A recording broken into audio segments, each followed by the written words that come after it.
Hallo! Avui us explicaré la diferència entre alle, alles, ganz. Comencem per les dues primeres, alle und alles. Si us n'adoneu, l'única diferència que hi ha en alemany és aquesta S final i aquesta S és també l'única diferència que trobarem en català, perquè alles significa tot, sense S, i alle significa tots, amb S. Per tant, quan en català hi tenim una S, en alemany no hi és, i quan en català no hi és, en alemany sí. Per exemple, quan diem alles ist in Ordnung. Tot va bé, tot està bé. O alle haben ein Smartphone oder ein Handy. Ich will es auch. Tots, tothom, té un mòbil o un smartphone. Jo també en vull un. Per tant, la diferència és aquesta. Tot o tots. La diferència entre alle i ganz és que darrere de alle hi trobarem una paraula que ha d'anar en plural i ganz tindrà a continuació un substantiu però en singular. Per exemple, quan diem alle Jahre habe ich Halsschmerzen. Alle Jahre bedeutet jedes Jahr, o sigui, tots els anys, cada any tinc mal de coll. En canvi, si diem una paraula que sigui en singular, com per exemple Tag, dia, doncs serà ich arbeite den ganzen Tag. Treballo tot el dia. O die ganze Nacht durch. Tota la nit sencera.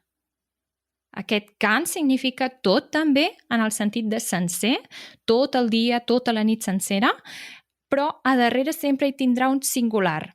I alle hi tindrà un substantiu, però sempre serà plural.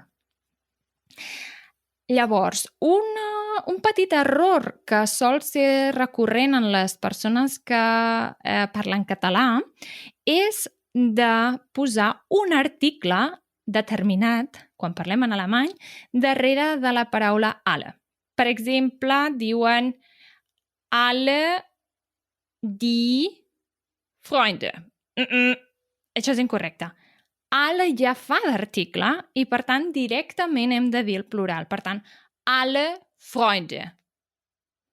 Oder alle meine Freunde.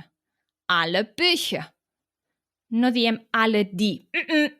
Això és incorrecte, d'acord? Alle Bücher.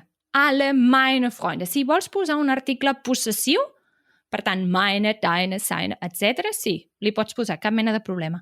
Però no un article determinat, o sigui, no hi pots posar un die fora, d'acord? Aquest no hi va.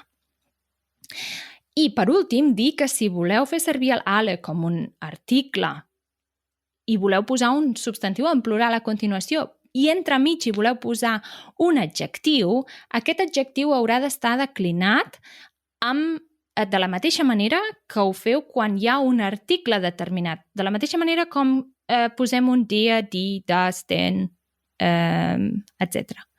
Dem, dia, ja el sabeu. Llavors, com que alle és en plural, acaba amb me, és com si hi hagués un die, l'adjectiu acabarà declinat amb en. Per tant, alle kleinen Pflanzen.